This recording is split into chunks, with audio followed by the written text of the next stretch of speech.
Hace algunos años leí acerca de un empresario que compró el basurero de la ciudad en donde vivía. Era un enorme terreno que había sido rellenado con basura. Habiendo comprado el basurero, el hombre trajo enormes camiones llenos de tierra que fueron botando encima de la basura mientras unas compactadoras y otras aplanadoras iban presionando y nivelando la tierra hasta que el basurero desapareció por completo y solo se veía un hermoso, enorme y bien nivelado terreno. Luego comenzaron a trazar calles y aceras y muy pronto ese terreno se convirtió en un hermoso lugar, con casas de diferentes estilos arquitectónicos, hermosos jardines, bien iluminadas calles, un parquecito central con atractivas fuentes de burbujeantes aguas, juegos infantiles y en fin, todo lo necesario para que fuera un codiciado vecindario.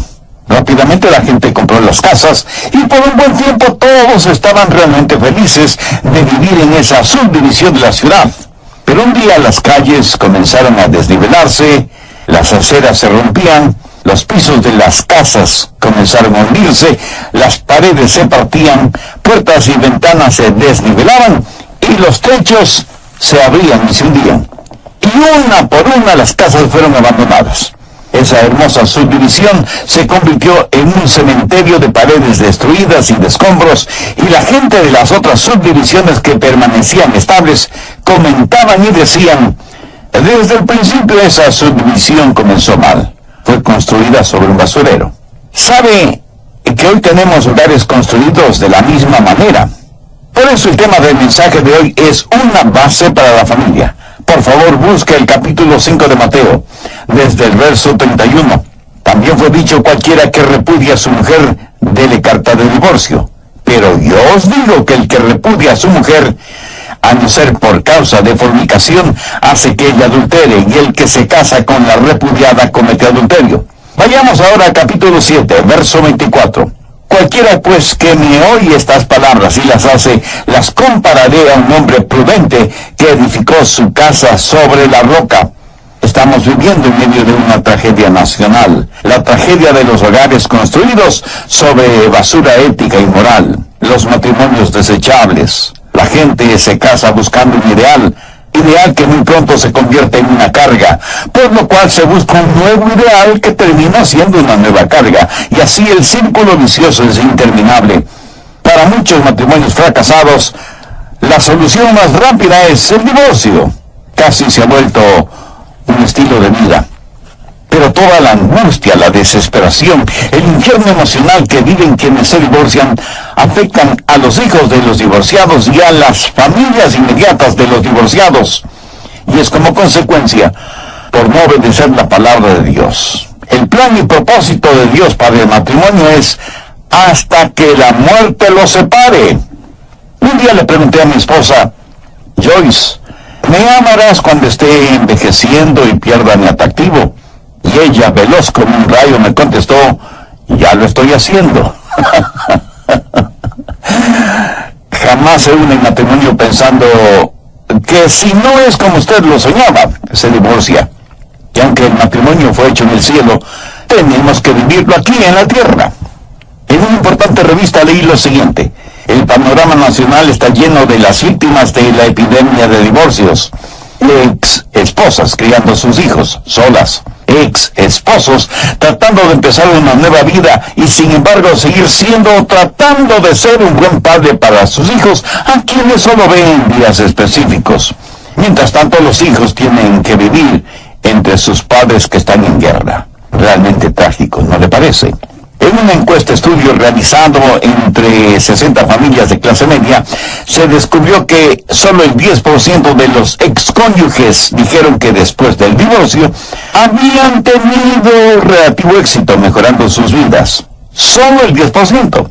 En estos días, el divorcio se ha convertido en una horrible epidemia que explica el porqué de tantas vidas destrozadas, que producen hogares destrozados, que producen vidas destrozadas, que producen hogares destrozados, y parece que esto no tiene fin. Necesitamos aprender de la palabra de Dios cómo romper este círculo vicioso y poner fuertes fundamentos para la familia. ¿Qué dice Dios al respecto? Busque Malaquías 2:16. Jehová, Dios de Israel, aborrece el repudio. Aquí la palabra repudio significa dejar de lado, separar por fuerza, divorciar. Al hablar de un firme fundamento para la familia, quiero que veamos tres cosas. Primero, el diseño de Dios para el matrimonio. Lo que Jesús dijo en los versos 31 y 32 de Mateo 5 tiene un pasaje paralelo en Mateo 19, comenzando con el verso 1. Aconteció que cuando Jesús terminó estas palabras, se alejó de Galilea y fue a las regiones de Judea al otro lado del Jordán, y le siguieron grandes multitudes, y los sanó allí. Entonces vinieron a él los fariseos tentándole y diciéndole: ¿es lícito al hombre repudiar a su mujer por cualquier causa? Había un maestro, un rabino en esos días llamado Eliao, que enseñaba que un hombre podía divorciarse de su mujer si ella no sabía cocinar, o si ella hablaba demasiado y en voz alta, o si ella decía palabras descomedidas a los padres de él. Y lo que realmente los fariseos le estaban preguntando a Jesús era: ¿estás de acuerdo con la enseñanza de Eliao? La respuesta de Jesús les dijo: ¿no habéis leído que el que los hizo al principio, varón y hembra los hizo? De paso, quiero decir que Dios está en contra de la moderna idea del unisex. Cuando Dios creó a la primera pareja, al hombre le hizo bien hombre y a la mujer bien mujer. Y dijo: por tanto dejará el hombre a su padre y a su madre y se unirá a su mujer y serán una sola carne. Y el Señor Jesús en Mateo 19:6 termina cualquier discusión sobre este asunto al decir: por tanto lo que Dios juntó, no lo separa el hombre. ¿Cuál es el plan de Dios para el matrimonio?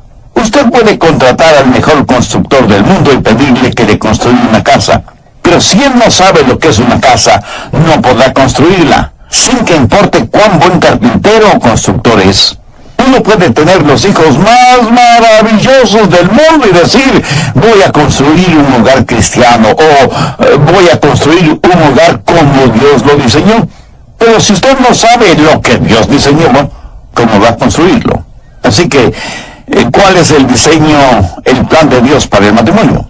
En el capítulo 19 de Mateo hay 3 versos claves, y como usted bien lo sabe, un verbo es una palabra activa. Esos verbos son dejar, unirse y ser. Cualquier consejería matrimonial tiene que girar en torno a esos 3 verbos activos.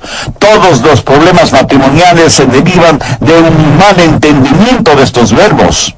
De paso, note que Jesús está citando aquí del libro del Génesis. Cuando Dios dice: por tanto dejará el hombre a su padre y a su madre, está hablando de la prioridad en el matrimonio. El matrimonio es la más alta de todas las relaciones humanas, y la relación entre marido y mujer debe ser el lazo más fuerte que la relación entre padres e hijos. Tal vez muchos no estén de acuerdo conmigo en este punto, pero recuerde que yo solo estoy repitiendo lo que Dios dice en su palabra. La relación entre marido y mujer debe ser la más firme, la más fuerte relación sobre la tierra. Cuando usted está criando a sus hijos, ¿sabe cuál es su trabajo como padre, como madre? Es darles a sus hijos alas para cuando tengan que abandonar el nido. La Biblia usa como ilustración las águilas. Mamá águila enseña a sus polluelos a volar. No les enseña a buscar alimento, les enseña a volar. Ve el paralelismo. Los padres sabios prepararán a sus hijos para cuando tengan que volar solos. Nuestros hijos hoy en día no necesitan estar tan cómodos en el hogar. Mamá águila traerá el alimento para sus críos por un tiempo, pero llega el momento en que ella, batiendo sus poderosas alas, los empuja fuera del nido. El aguilucho aterrado cae velozmente, pero a medio camino hacia abajo se acuerda que tiene alas y las mueve vigorosamente y descubre que puede volar.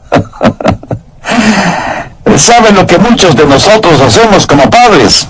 Decimos: oh, yo no quiero que mis hijos sufran lo que yo sufrí. Yo quiero que tengan lo que yo no tuve. Muchas veces yo mismo tuve que hacerme la pregunta: ¿les estoy dando a mis hijos solo lo que mis padres no pudieron darme? ¿O les estoy dando también las cosas que mis padres sí me dieron?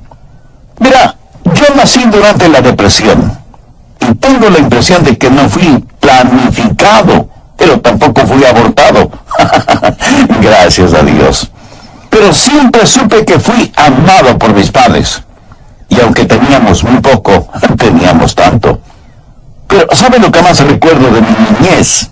Los buenos tiempos que teníamos como familia, porque teníamos tan poco. A veces mi papá, porque no había trabajo, decía, bueno, vámonos de pesca.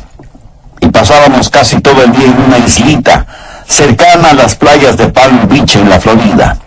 Al atardecer encendíamos una fogata en la playa y asábamos los pescados y los comíamos como si hubiera sido el mejor banquete. Aún hoy extraño eso, algo que ningún dinero del mundo puede comprar. ¿Sabe? Las cosas no nos hacen felices. No haga la vida de sus hijos tan cómoda. Trate de construir en ellos carácter y prepárenlos para cuando tengan que abandonar el mundo. ¿Sabe cuándo nosotros, como padres, tenemos éxito? Cuando nuestros hijos ya no nos necesiten. Pero mientras están en casa, les amamos, les educamos, les instruimos. Ellos necesitan nuestro amor y nosotros necesitamos saber que ellos necesitan nuestro amor. Esta necesidad mutua de amar es el fuerte lazo emocional que necesitamos para mantener firme la relación familiar. Pero después de un tiempo, nuestros hijos como que ya no necesitan ese amor paternal o maternal. Y es natural cuando un jovencito no necesita del amor de su madre como lo necesitaba cuando era solo un niño. Pero no hay nada más satisfactorio que cuando vemos que nuestros hijos han aprendido a volar. Y usted sabe que les ha enseñado a hacer o a tomar decisiones, a ganar dinero honestamente, a ahorrar, a enfrentar el mundo. No trate de retenerlos más de lo que ellos quieren ser retenidos. Recuerde que son como una barra de jabón. Si la aprieta demasiado fuerte, saltará de su mano. De esto se trata el matrimonio. Un hombre deja a su padre y a su madre y se une a su mujer. Así que el primer verbo activo es dejará y habla de la prioridad en el matrimonio. El siguiente verbo es unirá. Ahora esta palabra no es simplemente que se unirá, sino que significa que se pegará, se soldará a su mujer y habla de la permanencia en el matrimonio. Amigo, jamás considere el divorcio como una opción. Quite esa palabra del vocabulario suyo. El marido está soldado a su mujer. La esposa está soldada a su marido. Muéstreme a un marido y mujer que consideren el divorcio como opción, y yo le mostraré a una pareja que tiene gran potencial para la desintegración de su hogar. ¿Piensa usted que aquellos que se divorcian lo hacen porque tienen problemas? ¿Quiere decir que aquellos que no se divorcian no tienen problemas? Amigo, ¿en qué país utópico cree que está viviendo? Todos los matrimonios tienen esencialmente los mismos problemas. La diferencia está en la clase de compromiso que tenemos mutuamente. No hay problema demasiado grande para resolverlo, solo hay gente muy pequeña para resolverlo. Todos tenemos problemas, pero llega el momento del verdadero compromiso cuando decimos, me uniré a mi mujer.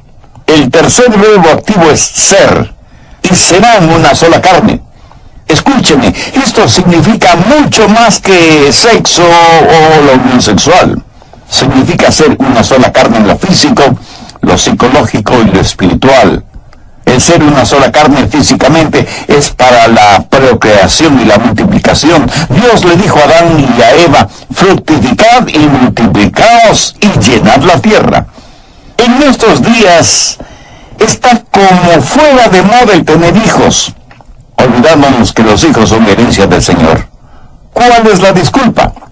El querer una casa más lujosa, o el más moderno carro, o unas soñadas vacaciones en un crucero, etc.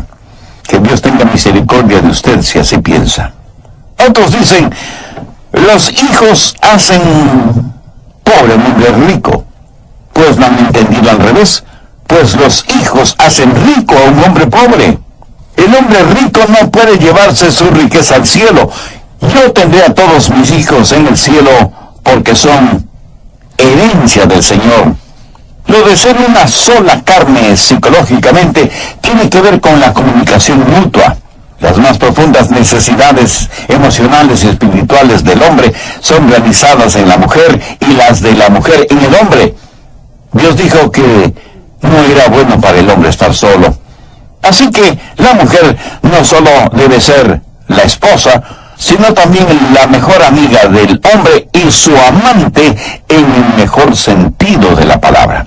Y ser una sola carne en lo espiritual es para comunión. Si esposo y esposa no se comunican, se desintegran. No hay nada más precioso y valioso que el ver a un hombre y a una mujer unidos en matrimonio. Son una sola carne en lo sexual, lo psicológico y lo espiritual, y juntos aman a Dios. Ese es el plan divino para el matrimonio.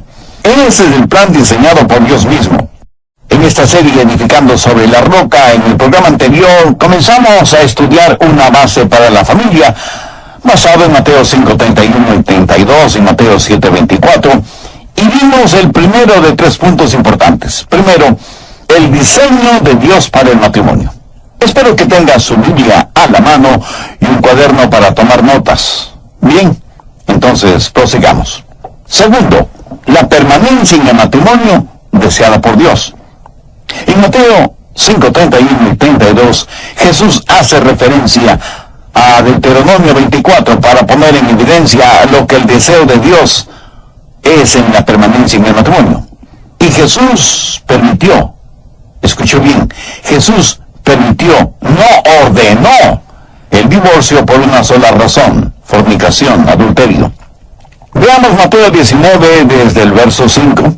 Y dijo Dios: por esto el hombre dejará padre y madre y se unirá a su mujer, y los dos serán una sola carne. Así que no son ya dos, sino una sola carne. Por tanto, lo que Dios juntó, no lo separe el hombre. Le dijeron: ¿por qué pues mandó Moisés dar carta de divorcio y repudiarla? Él les dijo: por la dureza de vuestro corazón. Moisés os permitió repudiar a vuestras mujeres, pero al principio no fue así. En otras palabras, Jesús estaba diciendo que el divorcio nunca fue parte del plan de Dios para el matrimonio, y que si Moisés lo permitió, fue debido a la dureza del corazón del hombre. Ahora, note las palabras de Jesús en el verso 9. Y yo os digo que cualquiera que repudia a su mujer, salvo por causa de fornicación, y se casa con otra, adultera, y el que se casa con la repudiada, adultera. Note que aunque Moisés permitió el divorcio, no lo ordenó, porque eso no es parte del plan original de Dios. La palabra griega porneia, raíz de la palabra pornografía, significa inmoralidad sexual. Y el acto físico de inmoralidad sexual dentro del matrimonio fue la razón que Jesús dio para el divorcio. No lo ordenó, pero tampoco lo defendió. Pero ponga atención. Jesús enseñó que la restauración y el perdón, aún en el caso de infidelidad matrimonial, es mucho mejor. Y el ejemplo clásico es la vida del profeta Oseas, cuya esposa, Gomer, fue una prostituta esclava. Y Oseas la compró, le perdonó, se volvió a casar con ella, la restauró y la trajo al seno del hogar. Ese es el ideal de Dios.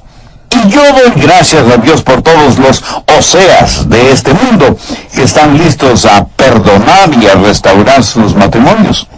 Hay disculpas realmente tontas para justificar el divorcio. Ya no nos amamos, somos incompatibles, no nos entendemos, y qué sé yo cuántas cosas más. Amigos, ninguna razón aparte de la fornicación y adulterio justifica el divorcio. ¿Por qué? No es el amor el que sostiene su matrimonio, es al revés, es el matrimonio el que sostiene su amor.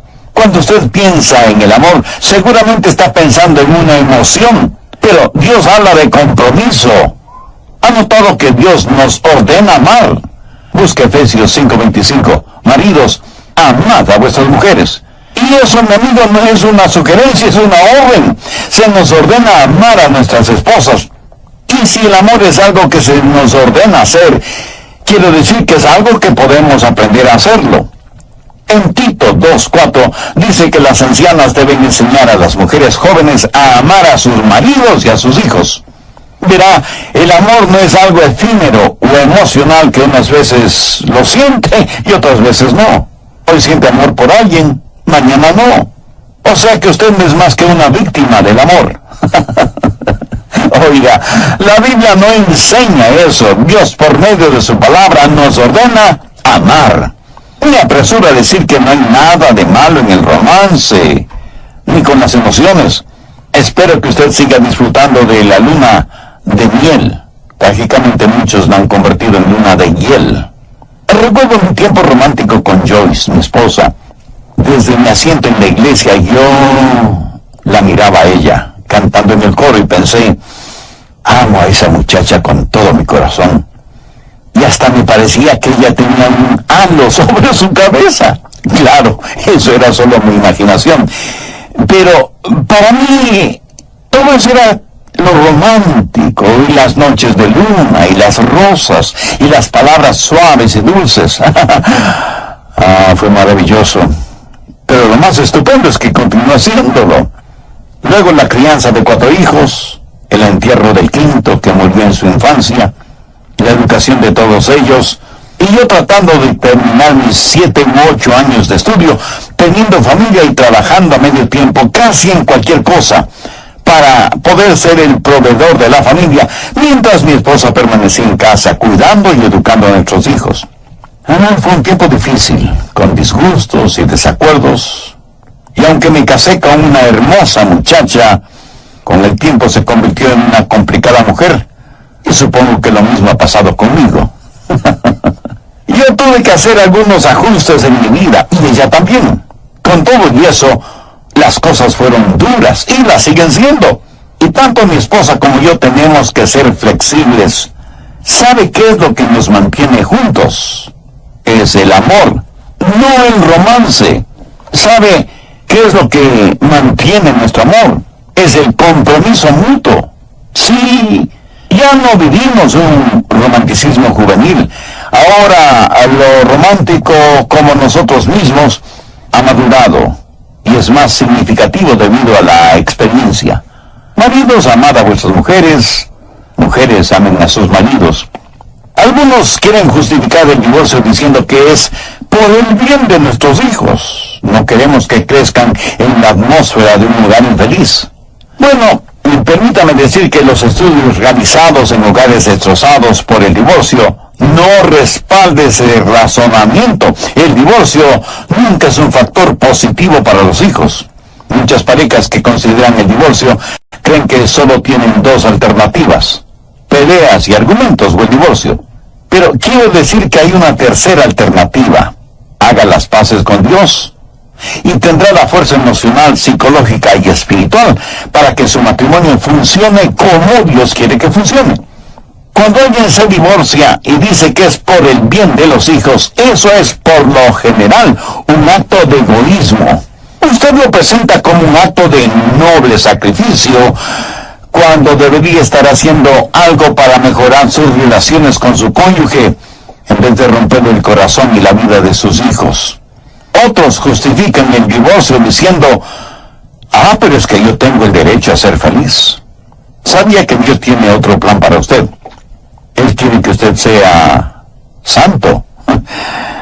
Querer ser feliz está bien. Pero cuando la búsqueda de la felicidad es su primordial meta en la vida, está cometiendo el más grande acto de egoísmo que terminará, aunque usted no lo crea, en la más grande infelicidad. Usted no vive en aislamiento, y cuando se casó, usted hizo un voto sagrado frente a su cónyuge. Así que no solo es su felicidad, sino también la de su esposo o esposa. Además, usted hizo ese voto delante de Dios, y su voto a Dios es más importante que su felicidad. Usted quiere ser feliz, y puede serlo, si es que obedece a Dios. Y hay quienes tratan de darle un tinte espiritual al divorcio y dicen, Dios me está guiando en este asunto, Dios quiere que me divorcie. Escúcheme, Dios nunca se va a ir en contra de su propia palabra. Nunca. Y Él no va a hacer una excepción para usted, se lo aseguro. Y si usted me dice, pero pastor, mi matrimonio está en tremendas dificultades. Le creo, mi amigo, le creo. Pero permítame decirle que las dificultades en el matrimonio no se curan de la noche a la mañana. Y aunque usted tome la decisión de rehacer su matrimonio, será un camino tortuoso porque los matrimonios enfermos no se curan instantáneamente.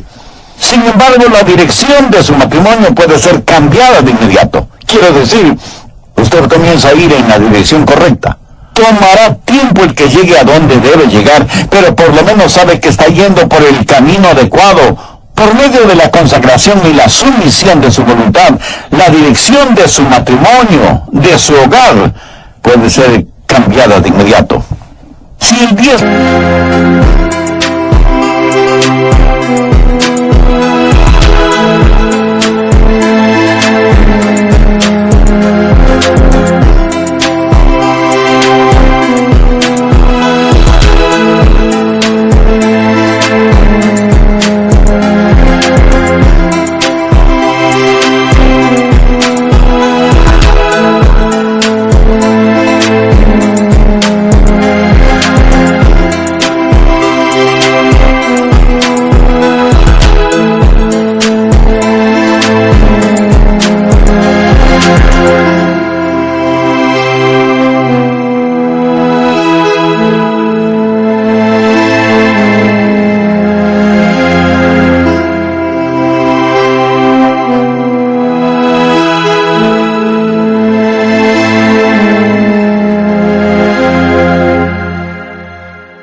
ciento de su matrimonio usted lo considera negativo, prefiere destruir el 90% positivo en vez de tratar de mejorar el 10% negativo.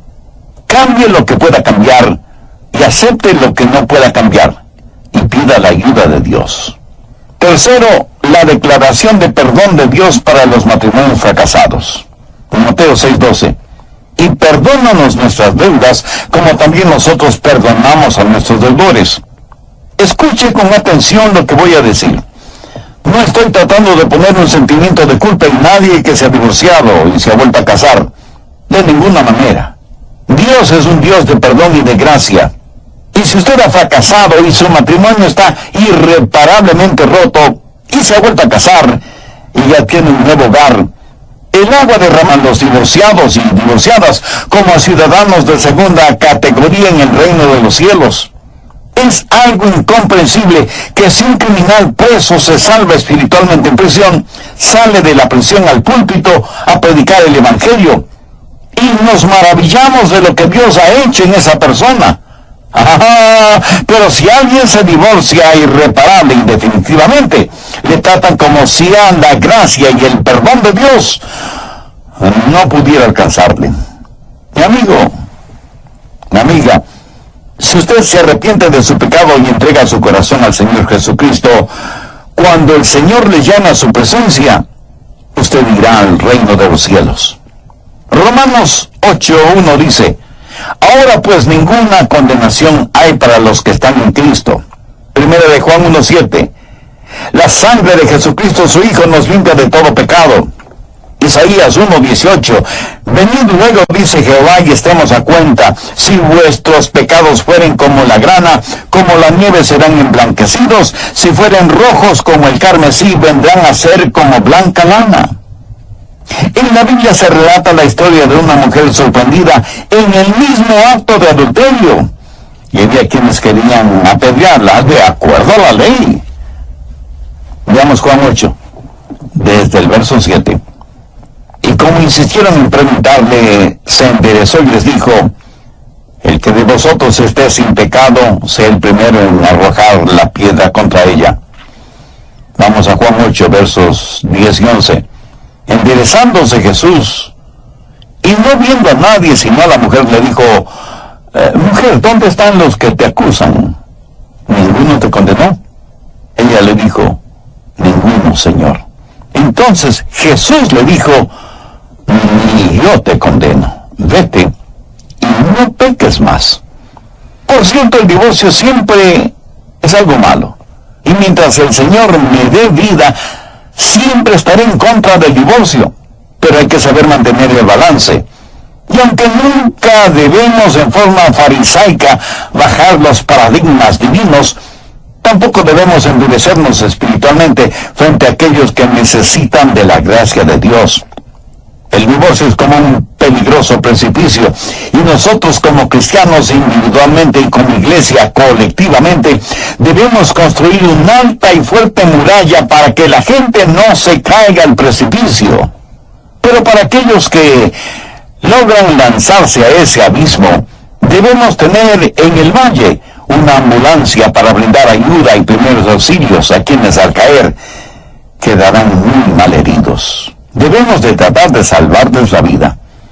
Si usted está casado y Jesucristo no es la cabeza de su hogar, tome esa decisión ahora mismo para que tenga un hogar bíblico, para que pueda mantener sus votos matrimoniales hasta que la muerte le separe.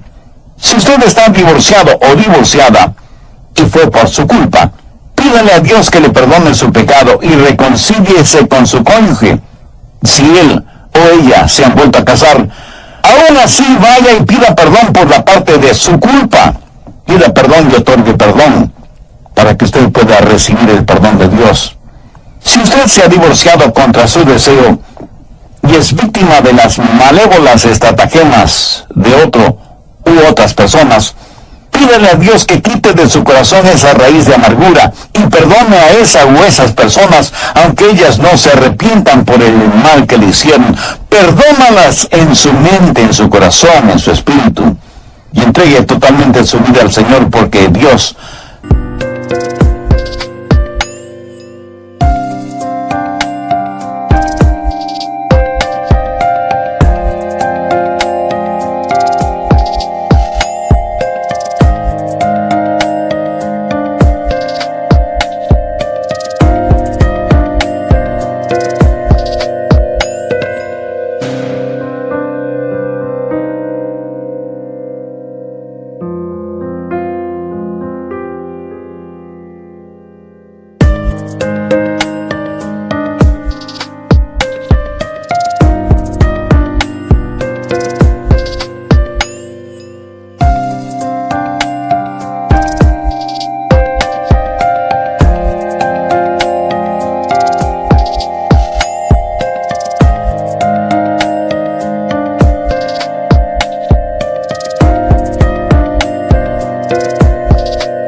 todavía tiene grandes planes para usted. Y si usted que me escucha este mismo momento está atravesando por graves problemas matrimoniales y está pensando en el divorcio, por favor no lo haga. Más bien sumérjase en la palabra de Dios, obedezca la palabra de Dios, y el Dios de la palabra le ayudará a restaurar su matrimonio y su hogar. Y si usted tiene un bendecido hogar cristiano, recuerde que el mejor testimonio que puede dar al mundo es eso, su matrimonio y su hogar. Deje que su hogar, construido sobre la roca firme que es Jesucristo, brille en medio de la oscuridad. Eclesiastés 4:12 dice: cordón de 3 dobleces no se rompe pronto. Eso quiere decir un esposo y una esposa bajo el señorío de Jesucristo. Ese es un cordón de 3 dobleces que el diablo no podrá romper. Mi oración es que Dios selle en su corazón este mensaje, y que si hay corazones, vidas que necesitan ser sanadas y hogares que deben ser restaurados, lo sean mediante la ayuda de Dios. Y aquellos oyentes que todavía no son salvos, hagan una decisión ahora mismo para recibir a Cristo en sus corazones. Si usted sabe que hay una dimensión espiritual que está fallando en su vida y en la vida de su familia, sepa que esa dimensión tiene un nombre